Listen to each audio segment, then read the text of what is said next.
എൻ്റെ പേര് മുജീബ്. എനിക്ക് ഈ പ്രസംഗമോ കാര്യങ്ങളൊന്നും എനിക്കറിയില്ല. പക്ഷെ എൻ്റെ കഷ്ടപ്പാട് അതെനിക്ക് പച്ചയായിട്ട് പറയാനറിയാം. എന്ന് വെച്ചാൽ ഒരു ഡ്രൈവർ എന്ന് പറയുന്നത് രാവില്ല പകലില്ല എന്താണ് ഒരു ഗ്ലാസ് വെള്ളം പോലും കിട്ടാനില്ലാണ്ട് കേരളത്തിന് വെളിയിലേക്ക് പോയാൽ അവിടെ ഒരു ഡ്രൈവറിനുള്ള വില പോയിട്ട് ഒരു പട്ടിക്ക് കൊടുക്കുന്ന വില പോലും തരാതെ ഒരു വണ്ടി ആക്സിഡന്റ് ആയാൽ പട്ടിയെ തല്ലുന്നതിനെ കയറ്റി കക്ഷത്തിൽ ഞങ്ങളെ തല്ലിക്കൊല്ലാൻ വരുന്ന നാട്ടുകാരെ പേടിച്ച് ഞങ്ങൾ ഓടണോ അതോ ഇവരെ ഞങ്ങൾ രക്ഷപ്പെടുത്തണോ? നിങ്ങൾ തന്നെ പറയുക. ഈ നിയമം കൊണ്ടുവന്നു കഴിഞ്ഞാൽ ഇപ്പൊ നമ്മൾക്ക് നിലവിൽ കിട്ടിക്കൊണ്ടിരുന്നത് ഒരു പോലീസ് സ്റ്റേഷനായാലും ഒരു ജില്ലാ കോടതി ആയാലും അവിടെ പോയാൽ ജാമ്യം കിട്ടുമായിരുന്നു. ഇനിയിപ്പോ പോകേണ്ടത് എങ്ങോട്ടാണെന്ന് അറിയാവോ? സുപ്രീം കോടതി, ഹൈക്കോടതി. ഇവിടൊക്കെ പോകാൻ ആര് തരും പൈസ? എല്ലാവരും ഒന്ന് ചിന്തിക്കുക. ഈ വണ്ടികളൊക്കെ ഓടുന്നുണ്ട്. എത്ര വണ്ടികൾ കേരളത്തിൽ രജിസ്റ്റർ ചെയ്തിട്ടുണ്ട്? ഇപ്പോ നിങ്ങളെല്ലാവരും ചിന്തിക്കുക. കേരളത്തിൽ രജിസ്റ്റർ ചെയ്യാത്ത വണ്ടി കേരളത്തിൽ വന്ന് ലോക്കൽ ഓടുന്നത് എന്തിന്? ഇതൊക്കെ നിങ്ങൾ ചിന്തിക്കേണ്ട കാര്യമാണ്. ഇതേപോലെ തന്നെ പല കാര്യങ്ങളുണ്ട്. ഈ കേരളത്തിലേക്ക് കൊണ്ടുവരുന്ന സാധനങ്ങൾ, മുഖ്യ സാധനങ്ങളും ഡ്രൈവർമാർ കൊണ്ടുവരുന്ന ലോഡ് ഇവിടെ കൊണ്ടുവന്നു കഴിഞ്ഞാൽ ഇറക്കുകൂലി എന്ന് പറഞ്ഞിട്ട് ഈ വാഹനത്തിന്റെ കയ്യിൽ നിന്ന് വാങ്ങുന്നത് പോരായിട്ട് ചായ പൈസ എന്ന് പറഞ്ഞൊരു മാമൂല് വാങ്ങുന്നുണ്ട്. അത് എന്തിനാന്നുള്ള ഞങ്ങൾക്ക് അറിയില്ല. ബോണസ് കിട്ടുന്നുണ്ട്, ഇവർക്ക് പെൻഷനോ, അങ്ങനെ എല്ലാ സംവിധാനമുണ്ട്. മാസാമാസം ശമ്പളം. ഇതും പോരായിട്ടൊരു കിമ്പളം വേണോ? അത് ഈ ഡ്രൈവർമാരെ ഇത് പിഴിഞ്ഞിട്ട് ഇതൊക്കെയാണ് പോരായിട്ട് വേറൊരു സംഭവമുണ്ട്. ഓരോ ലോഡ് കയറ്റി ഇവിടെ വന്നു കഴിഞ്ഞാൽ ഇവര് ചായ പൈസ വയ്ക്കുന്നത് എത്രയോ ഉറക്കളച്ച് ഞങ്ങൾ വരുന്നുണ്ട്.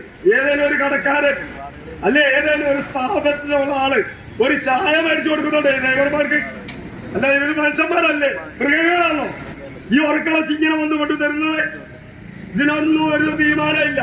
ഗവൺമെന്റ് ഓരോ നിയമങ്ങൾ ഇറക്കും, അതെല്ലാം ബാധ്യത വരുന്നത് ലോറി ഡ്രൈവർമാർക്ക്.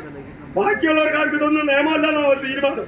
പക്ഷേ ഇവിടെ ഒരു ബൈക്ക് ഓടിക്കുന്ന ഇല്ല വേണ്ട ഒരു മോട്ടോർ വാഹനം ഓടിക്കുന്ന ഒരു വ്യക്തിക്ക് ഈ നിയമം പക്കാബാധകോ. അല്ലാണ്ട് ഞങ്ങൾക്കാർക്ക് മാത്രമല്ലത്.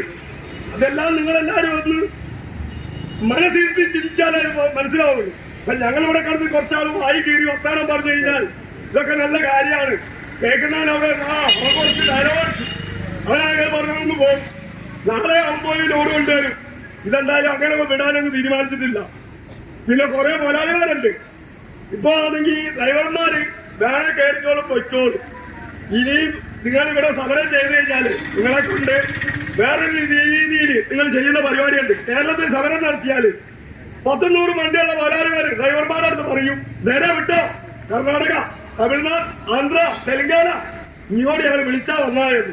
ഇങ്ങനെ പല വണ്ടിക്കാർക്കൊക്കെ 8 പണി ഞങ്ങൾ കൊടുക്കും. ഒരൊറ്റ വണ്ടി ഈ കേരളം വിട്ടിട്ട് സമരത്തിന് അനുകൂലിക്കാണ്ട് പോയാൽ നിങ്ങളുടെ വണ്ടിയുടെ ഒക്കെ ടയറല്ല വണ്ടി തന്നെ ഞങ്ങൾ കത്തിക്കും. അതിനൊരു വിട്ടുവീഴ്ചയില്ല. നിങ്ങളൊക്കെ ചിന്തിക്കണം. ഇവിടെ ട്രാൻസ്പോർട്ട് ആൾക്കാർ 2 വന്നിട്ടുണ്ട്. അതെന്താണ് കാര്യം? അവർക്ക് ഈ വാഹനം ഓടിയാലേ അവരുടെ വരുമാനം നോക്കുള്ളൂ അവർക്കറിയാം. അങ്ങനെയുള്ളവർ ഞങ്ങളുടെ കൂടെ നിൽക്കും. ഈ കരിങ്കാൽപ്പണി എടുക്കുന്നവർ ഞങ്ങളുടെ കൂടെ നിൽക്കൂല. എന്നുവെച്ചാൽ ഞങ്ങളെ പറയുന്നതൊന്നും അവർക്ക് ഉൾക്കൊള്ളാൻ കഴിയൂല. ഇങ്ങനെയൊക്കെയുള്ള പല കാര്യങ്ങളുണ്ട്. ഞങ്ങളൊക്കെ ഒരു നേരത്തെ ആഹാരത്തിന് വേണ്ടിയിട്ടാണ് ഈ പണിയെടുക്കുന്നത്, അല്ലാണ്ട് സമ്പാദിക്കാൻ വേണ്ടിയിട്ടല്ല. നിങ്ങൾക്കൊക്കെ വിചാരം ഉണ്ടാവും ഈ ലോറി പോയാൽ ലക്ഷങ്ങളോ കിട്ടിയ ഇങ്ങോട്ട് വരുന്നത്. ഇവിടുന്ന് ഒരു ലോഡ് കയറ്റി മഹാരാഷ്ട്രയോ ജമ്മുവോ അല്ല മിസോറാമോ ആസാമോ ഒക്കെ പോകുന്ന ഒരു വണ്ടിയുടെ ഡ്രൈവർ 7 ദിവസം 6 ദിവസം കൊണ്ട് അവിടെ എത്തുക. അവിടെ എത്തിക്കഴിഞ്ഞു കഴിഞ്ഞാൽ ഈ ലോഡ് ഇറക്കുന്നതിന് എങ്ങനെയായാലും ഒരു 3 ദിവസം 4 ദിവസം കഴിയും. അത് കഴിഞ്ഞ് പിന്നെ ഒരു ലോഡ് കിട്ടണ ചിലപ്പോ 10 ദിവസം കഴിയും. അപ്പൊ ഒരു മാസം എങ്ങനെ തള്ളി നിൽക്കുന്നുള്ളത് നിങ്ങൾക്കൊന്ന് മനസ്സിലാക്കിക്കൊണ്ടോ. ഇതിനകത്ത് 2 ഡ്രൈവർമാരുണ്ട്.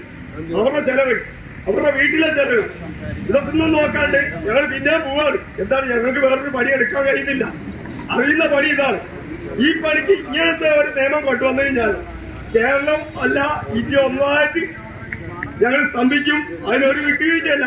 ലൈസൻസ് ഞങ്ങൾക്ക് വേണ്ടാന്ന് പറയും. ഞങ്ങൾ ഇതെല്ലാം ഒഴിവാക്കിയിട്ട് വീട്ടിലിരിക്കും. പട്ടിണിയാണെ പട്ടിണി, ഇല്ലെങ്കിൽ എന്റെ ബാക്കിയോളം വാങ്ങി കുടിച്ചിട്ട് ഞങ്ങളിത് ജീവിക്കും. എന്നാലും ഇതിനെ പ്രതികരിക്കാണ്ടിരിക്കാൻ കഴിയൂല. എന്നുവെച്ചാൽ ഇത് ഓരോ വ്യക്തിക്കും അവകാശപ്പെട്ട നിയമമാണ്. ഈ നിയമം പിൻവലിച്ചേ പറ്റുള്ളൂ.